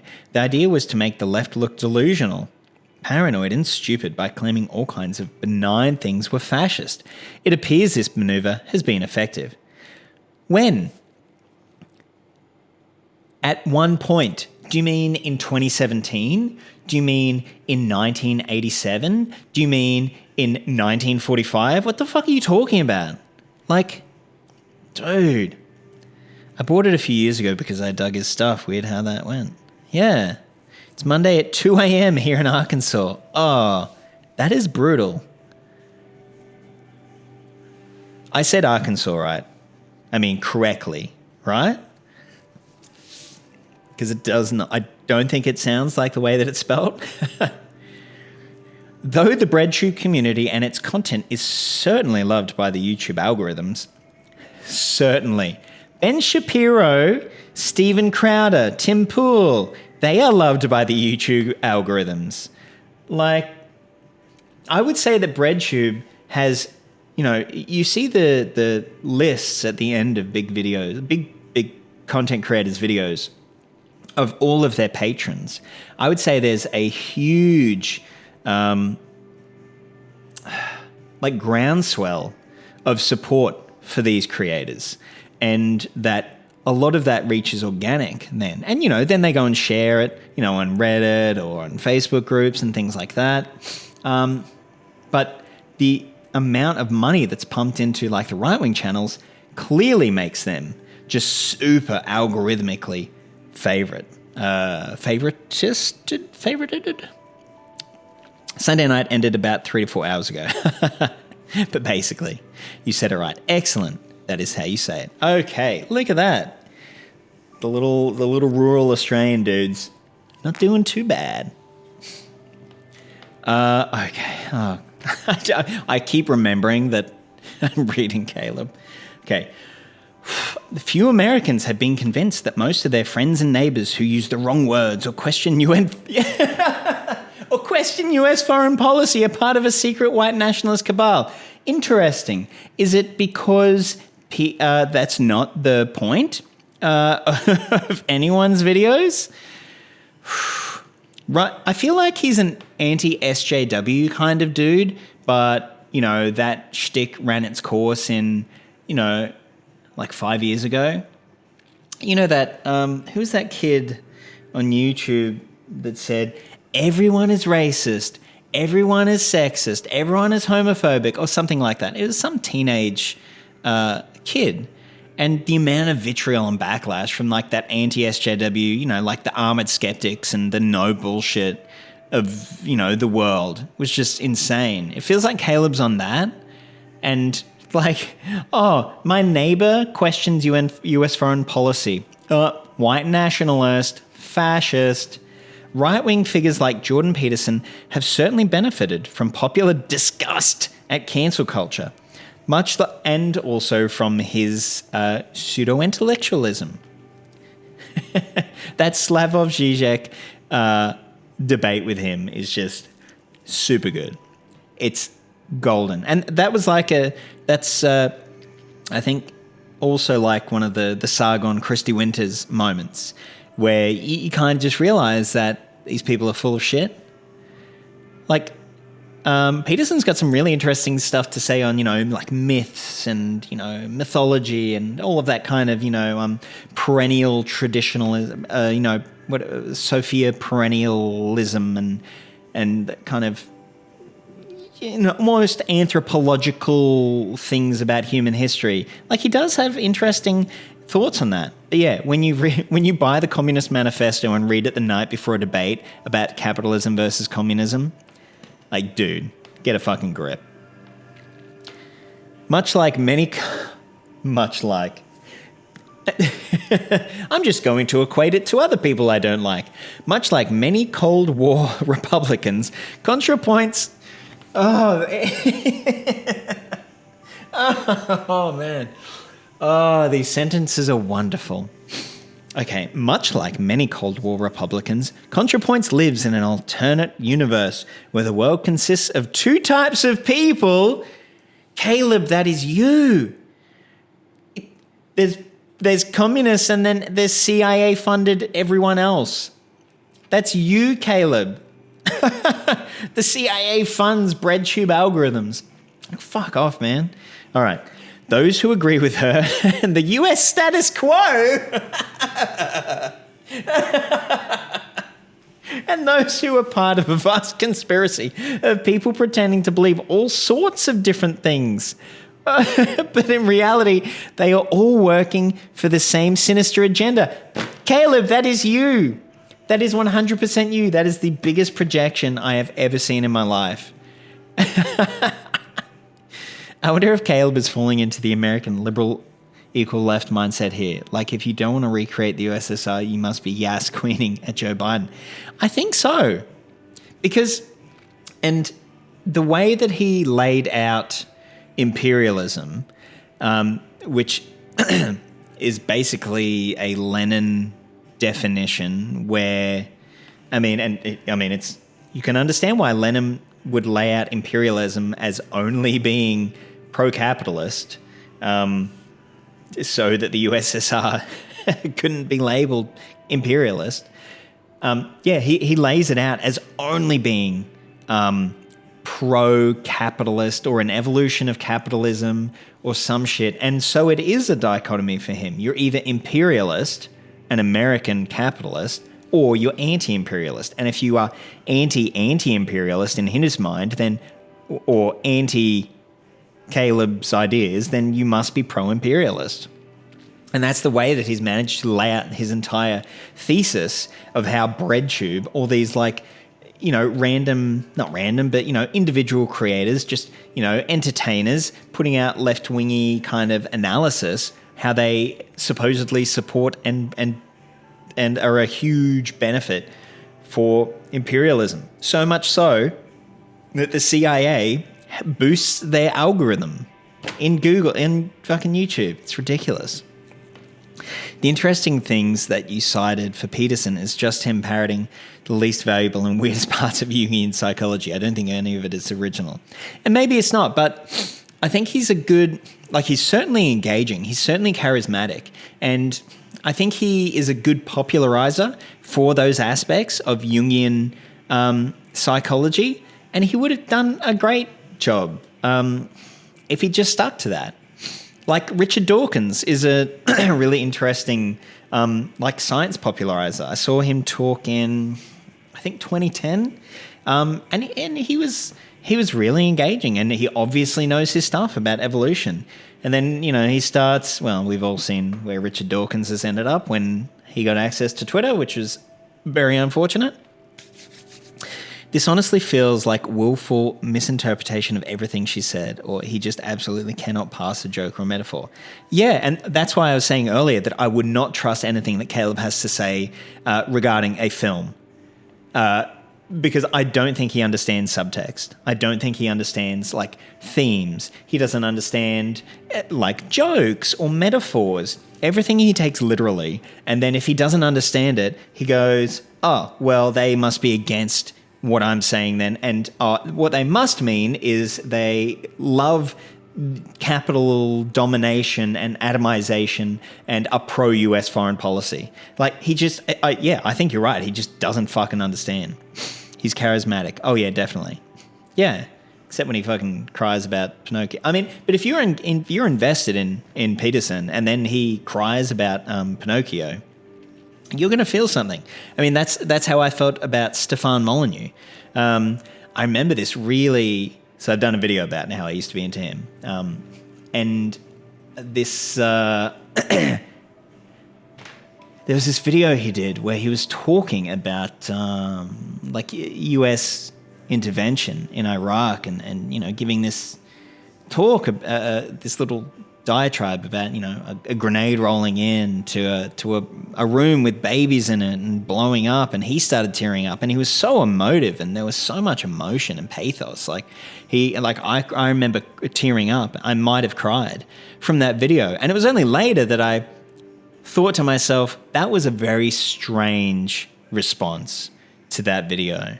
And I realized the kind of manipulative techniques that he was using. I was like, oh, okay, I get it. John Mulaney, oh, okay.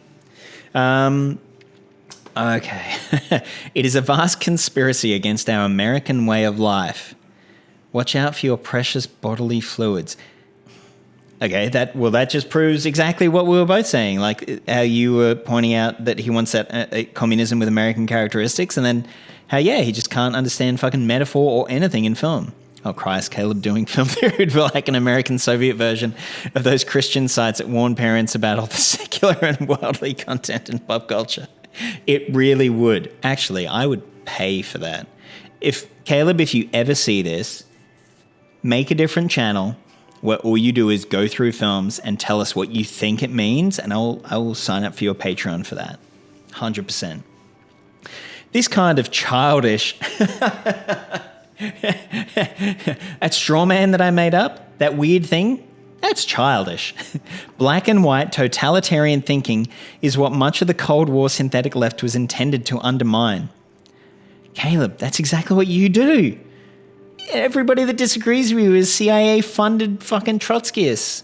The Congress for Cultural Freedom and the Frankfurt School were funded in order to undermine the dichotomy of with us or against us that often led to marginalized people like African Americans or LGBT people becoming sympathetic to the Soviet Union. Now, hilariously, the very mindset the synthetic left was set up to combat is being promoted by it. Agree with them and US foreign policy, he has to get his fucking dig in, or no matter what you say or really believe, you are working for the fascists. Oh, man. The entire reason the synthetic left was covertly funded by the CIA is due to the reality that the Communist Party USA and the various Marxist-Leninists of the world were on the vanguard of combating racism and fascism. The Soviet Union brought the petition of William L. Patterson entitled "We Charge Genocide" to the United Nations, exposing the horrific realities facing black Americans. The Soviet... Oh my God. Okay. Caleb, the Cold War ended the year I was born. I actually do not remember. Are you sure? Are you sure that the CIA isn't funding you? All right, let's see this. BreadTube commentators regularly equate communists with white supremacists and neo-Nazis. Do they? Who? Tell us the kind of communists that they're equating with these people, and we will...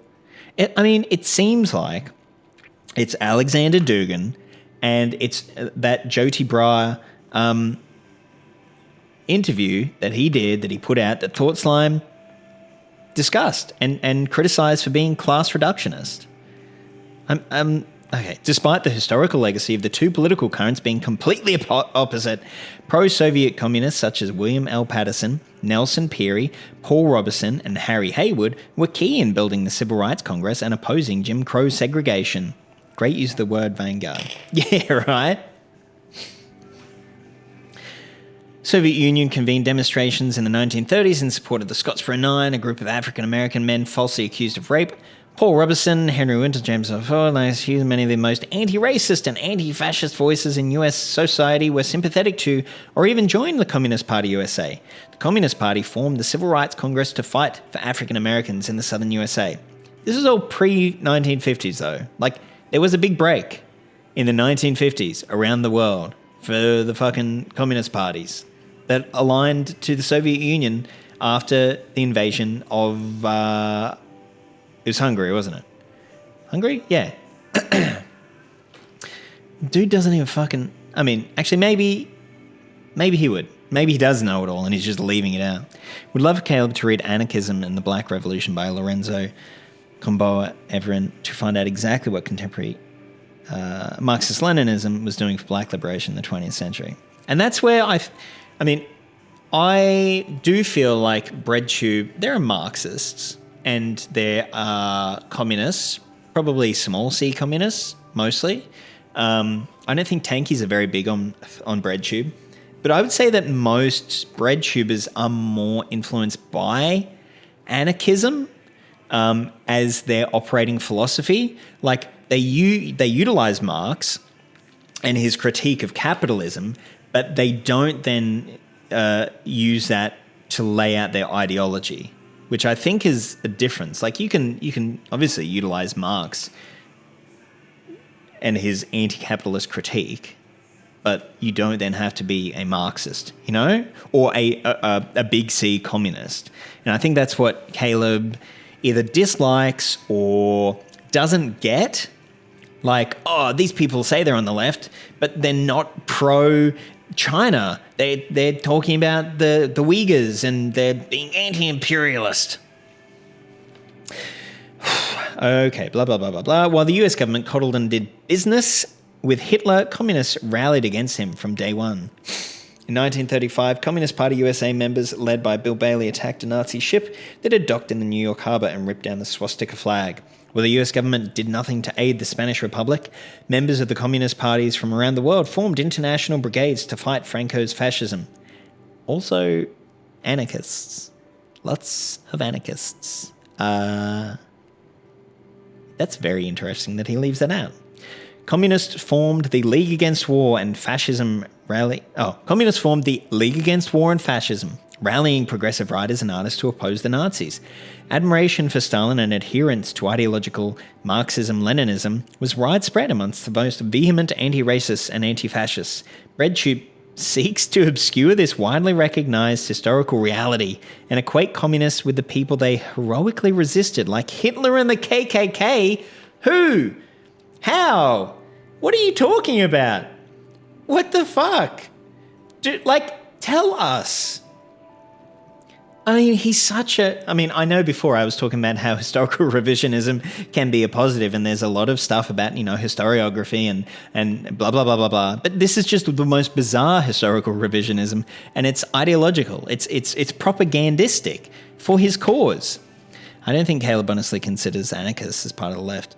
Potentially not. I would say, yeah, he probably says that anarchists are not fighting to establish a communist state, ergo, in action, as some kind of consequentialist, like what they're doing is being pro-imperialism because they're not helping me with my communism fucking state. They're pro-imperialism.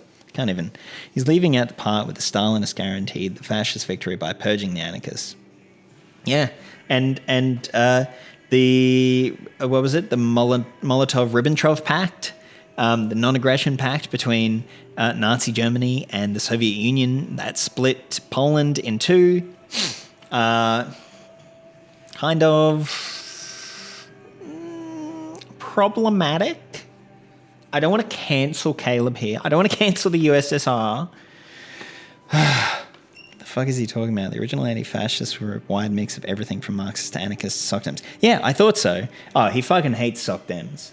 I mean, yeah, he is just absolutely whitewashing everything from history.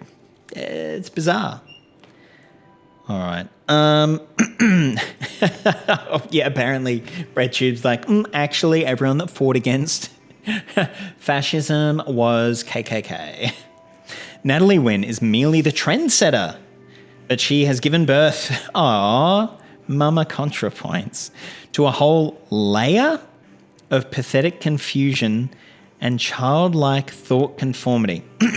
But she has given birth to a whole layer of pathetic confusion and childlike thought conformity. What a bad sentence. Dude, that's getting my red pen through it. Ugh. Did Marxist-Leninism even exist during World War II? I know it was coined by Stalin, but had it been coined at that point? I actually do want to cancel the USSR.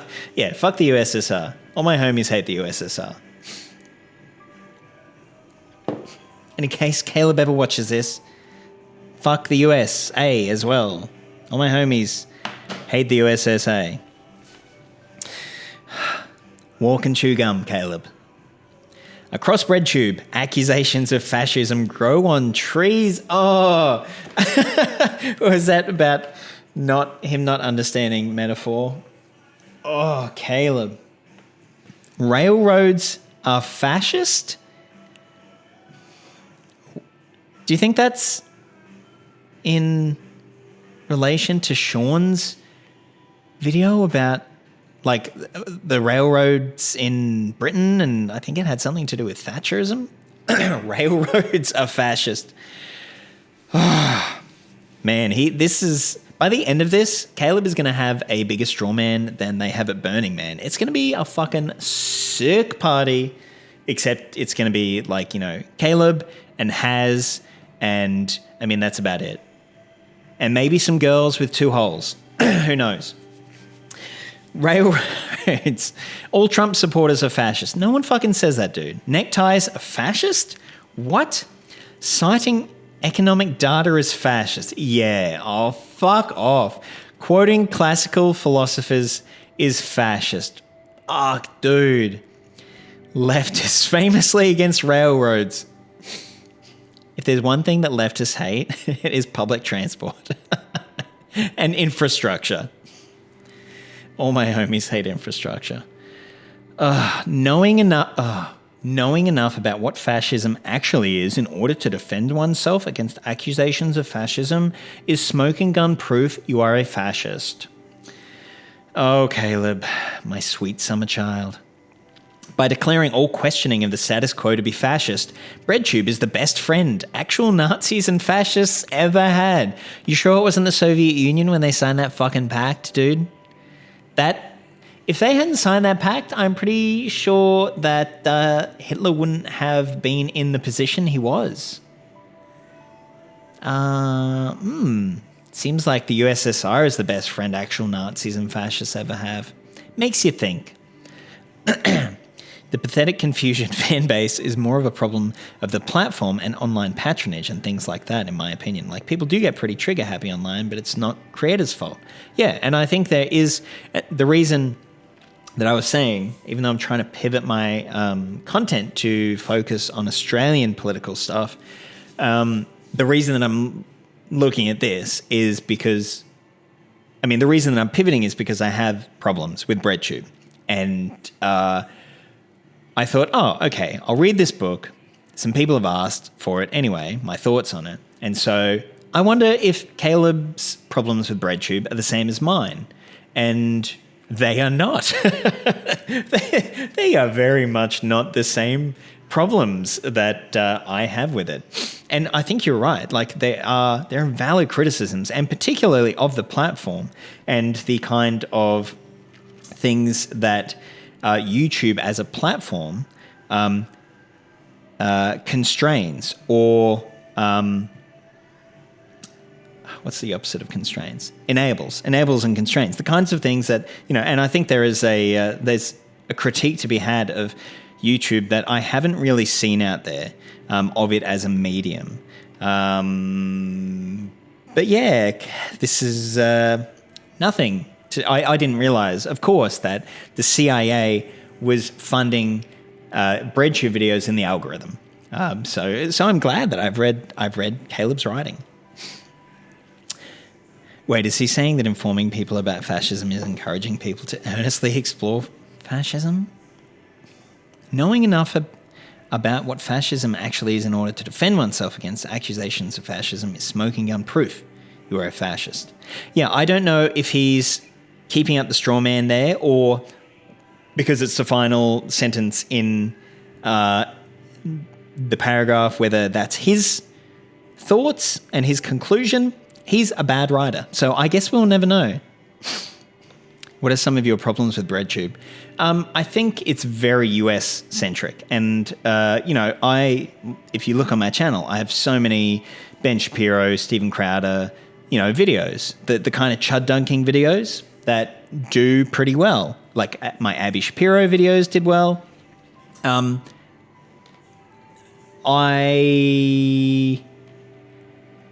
So my degree is in international relations, my first degree, and I'm very interested in international relations, and there doesn't seem to be a lot of BreadTube IR content.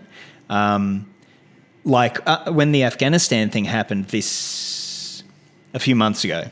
I was going to say this year. A few months ago, 6 months ago or something. I was expecting there to be a bunch of videos about the problems with the withdrawal and with the US intervention and US foreign policy as a whole. And I didn't see those crop up on BreadTube.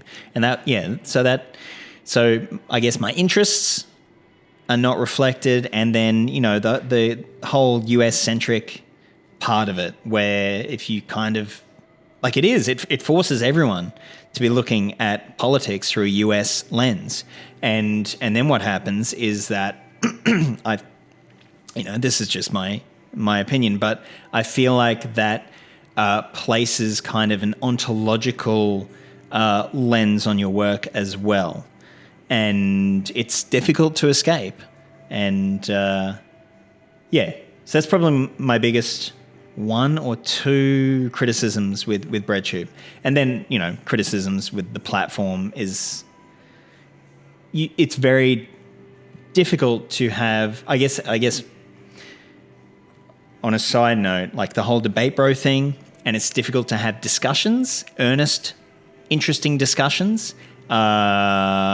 instead of debates. And I think that's a constraint of the platform.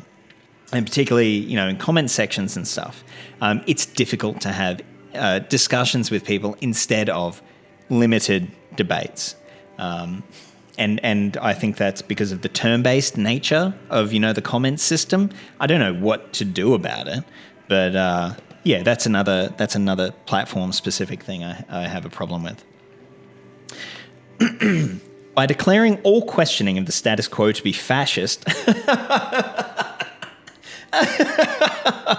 Oh, man. BreadTube is the best friend actual Nazis and fascists ever had. The result of their actions has been to channel millions of people who refuse to accept their mandated thought conformity into a position of interest or sympathy with actual fascism. Okay, many who would have just been attracted to anti-war leftism or class struggle economics in the past have suddenly began exploring the teachings of Adolf Hitler, Julius Evola, and Gregor Strasser after being informed by the BreadTube internet circus that they are fascists and red brands. Fuck, yeah, no, you're right. Sorry, I didn't read ahead before. He's 100% saying that. Holy shit, that's... I am at a loss for words. That is bizarre. That is so fucked up. So I teach modern history, and I get kids they're 16, to read chapters of Mein Kampf, mostly so we can laugh at how much of like a sad boy emo Hitler is. But that doesn't that doesn't make them go and explore the teachings of Hitler. That is so fucked. You're definitely right. St. Andrewism and FD signify, and foreign men in a foreign land have had some really good reflections about BreadTube and similar men. Interesting. I don't follow any of them. I think I've heard of St. Andrewism before. I'm just going to screenshot. And I don't know how to screenshot on this computer, so I'm just going to take a picture with my phone. All right. I'm going to look those up. Thank you. I'd be interested to see their thoughts on that. Okay, back to Caleb. Reader beware. In the aftermath of publication, buying, owning, or simply reading this book will be 100% confirmation to many BreadTubers that you are a fascist. Wait a minute. Is this Caleb's Dave Rubin arc? He could have named it Don't Burn This YouTube Channel. Oh, man. Such a disgusting trivialization of the millions who died in... Oh, fuck. Okay, sorry. I'm just going to need some more scotch before I read this, because I know it's going to fucking make me angry. Okay. Such a disgusting trivialization of the millions who died in Hitler's gas chambers and the millions more who died in the Second World War cannot even be imagined. I agree, Caleb. Your trivialization of the millions who died in Hitler's gas chambers and all the people who died in the Second World War, just so you can make a fucking shot at some people on YouTube that, I don't know, called you names? They didn't. They just had a go at you. It's pretty fucking disgusting. Wow. Oh, we got through another chapter. Wow. Oh, thank goodness. It was only like 25 pages. I thought I thought it was going to be 50 pages. Well, what do we think? No, I think I'm going to leave it there. I do not think that I can handle that anymore. Thank you, everybody, for coming along. As we read just more of the... I mean, for not straight-out conspiracy theory stuff, I would have to say this is some of the most ridiculous and inane writing that I've ever read. In some cases, it's less than worthless. In others, it's, clear projection. And in most cases, it's just bad faith views at propaganda. That's all I can call it. Fascism was famously only the genocide that occurred in the gas chambers, had no other characteristics or development, and ended when the camps closed. Yeah, absolutely. I mean, it's like a Tim Pool level fucking idea of what fascism is. Like, fascism is when the Holocaust Museum needs me to show papers, show proof that I'm vaccinated. Like, just fucking stupid. Caleb is stupid. Who would have thought? Actually, before I read this book, I would not have thought. And I gave him, I guess I just assumed that he kind of had some brain and knew what he was talking about. Yeah, thank you again, everyone, for being here. Later tonight, or I guess for most of you here, later this morning, I'll be streaming with Call Me Liam. I think that is going to be pretty Australia-focused, though. But if you'd like, and it's going to be a bit more snarky as well. I think we're just going to watch some stupid videos, like anti-vax stuff, and make fun of it. Make fun of them, trivializing the Nazis. So I will probably be on again tomorrow and reading Chapter 4, Understanding Left Pessimism, which, I think would be great. I think it would be great if Caleb understood left pessimism. I think it would be great if Caleb understood anything. Okay, he's going to have a go at Poet Slime again. Oh, I just saw a little preview. Oh, I'm going to be super angry. All right, I'm going to go now. Thank you so much. And everybody have a good night or a good morning. It was a good stream. Love your channel. Oh, thank you so much. That's very kind.